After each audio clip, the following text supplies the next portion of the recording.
चीन की हरकतों से भारत हुआ परेशान। हिंद महासागर में फिर भेजा चीनी जासूसी जहाज। भारत को टालना पड़ा अग्नि मिसाइल का परीक्षण। हिंद महासागर में सिरदर्द बन रहा चीनी ड्रैगन।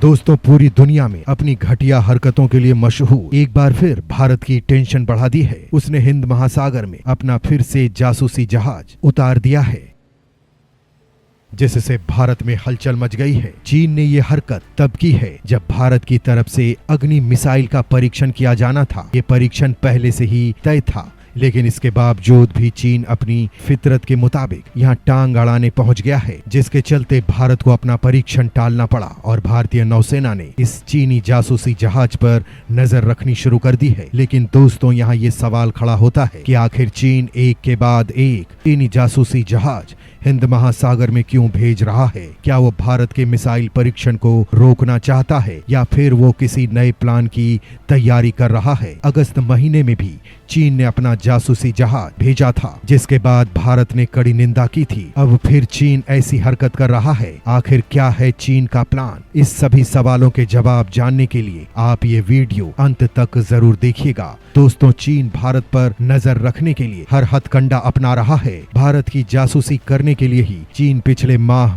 अपने एक स्पाई शिप को श्रीलंका के हम्बनटोटा बंदरगाह पर भेजा था। हालांकि ये शिप जल्द ही यहाँ से चला गया था। अब चीन ने एक बार फिर इसी श्रेणी के इंडोनेशिया के आसपास खड़ा किया है। इस जासूसी जहाज युआन वांग 6 ने हिंद महासागर में हलचल बढ़ा दी है। इसका मकसद केवल भारत की जासूसी करना है। आपको बता दें कि इस तरह के जहाज दूसरे देशों के युद्धपोतों, समुद्र की गहराइयों में गश्त लगा रही सबमरीन और टेस्टिंग के लिए दागी जाने वाली मिसाइलों का पता लगाने में काफी मददगार साबित होते हैं। यही वजह है कि भारत इस तरह के जहाजों से बचने की कोशिश करता है। चीन के जिस स्पाई शिप की जानकारी अब सामने आई है, वो इंडोनेशिया के करीब बताया गया है। मरीन ट्रैफिक से मिली जानकारी के मुताबिक ये स्पाई शिप शुक्रवार 4 नवंबर 2022 को इंडोनेशिया के करीब था और 12.6 नॉट की स्पीड से आगे बढ़ रहा था। मरीन ट्रैफिक के जानकारी के मुताबिक ये स्पाई शिप 21 अक्टूबर को झांगिन से चला है। इसके आगे की डेस्टिनेशन के बारे में कुछ नहीं बताया गया है। दोस्तों, इस चीनी जहाज के हिंद महासागर में मौजूद होने के कारण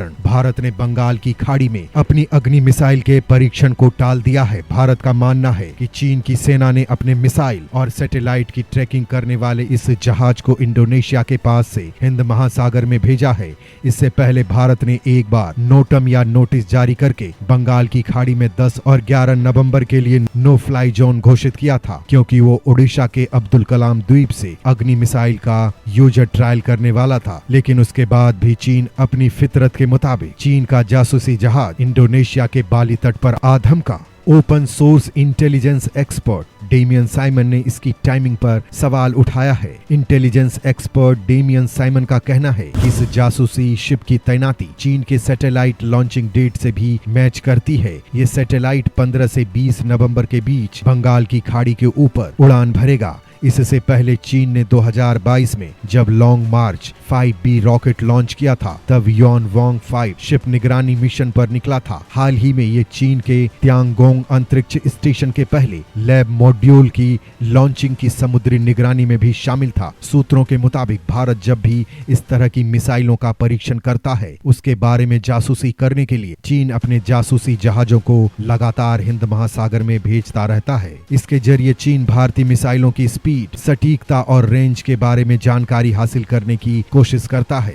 इससे पहले भारत और अमेरिका ने श्रीलंका से चीन की जासूसी जहाज को हम्बनटोटा में शरण देने पर कड़ी आपत्ति जताई थी, लेकिन चीन की इस हरकत को रोकने के लिए भारत कुछ खास नहीं कर सकता है। इसकी वजह यह है कि हर देश को समुद्र में आने और जाने का अधिकार है। चीन के जासूसी जहाज अक्सर हिंद महासागर में आते हैं और सबमरीन के परिचालन और अन्य चीजों के लिए जरूरी आंकड़े इकट्ठा करते हैं। दोस्तों वांग 6 पर वांग 5 की ही तरह बड़े बड़े रडार और एंटीना लगे हुए हैं। इसको खास तौर पर मिसाइल परीक्षणों की जानकारी और सैटेलाइट गतिविधियों की जानकारी हासिल करने के लिए ही डिजाइन किया गया है। इस जहाज का वजन करीब 22,000 टन से ज्यादा है। चीन का ये spy ship high tech surveillance system के अलावा इलेक्ट्रॉनिक स्नूपिंग करने वाले सेंसर से लैस है। ये जहाज बैलिस्टिक मिसाइलों को ट्रैक कर सकता है और दूसरी गतिविधियों के बारे में भी पता लगा सकता है। युआन वांग 6 मिलिट्री नहीं बल्कि पावरफुल ट्रैकिंग शिप है। इस शिप में हाईटेक इव्स ड्रॉपिंग इक्विपमेंट यानी छिप कर सुनने वाले उपकरण लगे हैं। इससे यह 1000 दूर हो रही बातचीत को सुन सकता है। चीन के पास इस तरह के 7 जासूसी शिप हैं जो पूरे प्रशांत, अंटार्कटिक और हिंद महासागर में काम करने में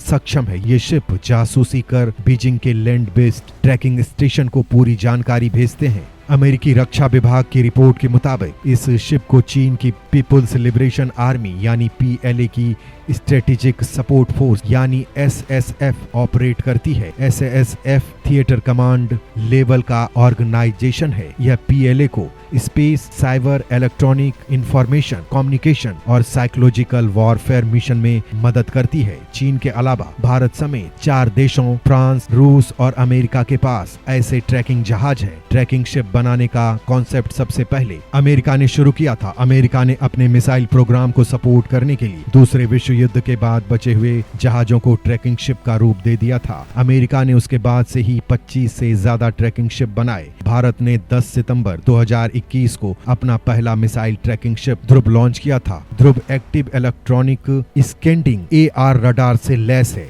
ASA को रडार टेक्नोलॉजी की सबसे उन्नत तकनीक माना जाता है। ये रडार अलग अलग ऑब्जेक्ट्स का पता लगाने के साथ ही दुश्मनों की सैटेलाइट पर भी नजर रखता है। AESA तकनीक की मदद से किसी मिसाइल की क्षमता और उसकी रेंज का भी पता लगाया जा सकता है। दोस्तों चीन की नौसेना 355 युद्धपोतों और सबमरीन से लैस है। यही वजह है कि चीन हिंद महासागर में लॉजिस्टिक सपोर्ट बेस तलाश रहा है। इससे पहले चीन ने अफ्रीकी देश जिबूती में अपना पहला विदेशी सैन्य अड्डा बनाया था। चीन पाकिस्तान के कराची और ग्वादर में पहले से मौजूद सुविधाओं के साथ कंबोडिया, सेशल्स और मॉरिशस में अपने युद्धपोत के लिए लॉजिस्टिक सपोर्ट का बेस बनाना चाहता है। लेकिन भारत के लिए जो बड़ा सिरदर्द बना हुआ है वो है हम्बनटोटा बंदरगाह, जहां चीन अपनी ताकत को लगातार बढ़ा रहा है। श्रीलंका ने हम्बनटोटा बंदरगाह को चीन को 99 साल के लीज पर दिया है। चीन अब भारत की नाक के नीचे बने इस श्रीलंकाई बंदरगाह का इस्तेमाल युद्धपोत और सबमरीन को लॉजिस्टिक सपोर्ट देने के लिए कर रहा है। भारत ने श्रीलंका को चीनी जहाजों के खतरे से भी अवगत कराया है। श्रीलंका जब जब अपने बंदरगाह पर चीन के सैन्य जहाजों को तेल भरने या रुकने के लिए इजाजत देता है, तब तब भारत चिंता जाहिर करता है। भारत ने श्रीलंका से भी कहा है कि अगर रणनीतिक रूप से अहम समुद्री क्षेत्रों पर श्रीलंका चीन युद्धपोत में ईंधन भरता है तो इसका बुरा असर द्विपक्षीय संबंधों पर पड़ सकता है। दोस्तों भारत और अमेरिका ने हमेशा से चिंता जाहिर की है कि 1.5 अरब डॉलर की लागत से तैयार हुआ ये बंदरगाह चीन का नौसेना बेस बन सकता है। इसके साथ ही ये पोर्ट एशिया से यूरोप के बीच मुख्य समुद्री व्यापार मार्ग के पास स्थित है, जो चीन के belt and road initiative project के लिए काफी महत्वपूर्ण है। भारत की सिक्योरिटी एक्सपर्ट ने कई बार इसकी इकोनॉमिक फिजिबिलिटी पर सवाल उठाया है। साथ ही कहा है कि ये चीन की स्ट्रिंग ऑफ पर्ल्स स्ट्रेटेजी में सही बैठता है। इसके तहत चीन जमीन के साथ ही समुद्र से भी हिंद महासागर के जरिए भारत को घेर सकता है।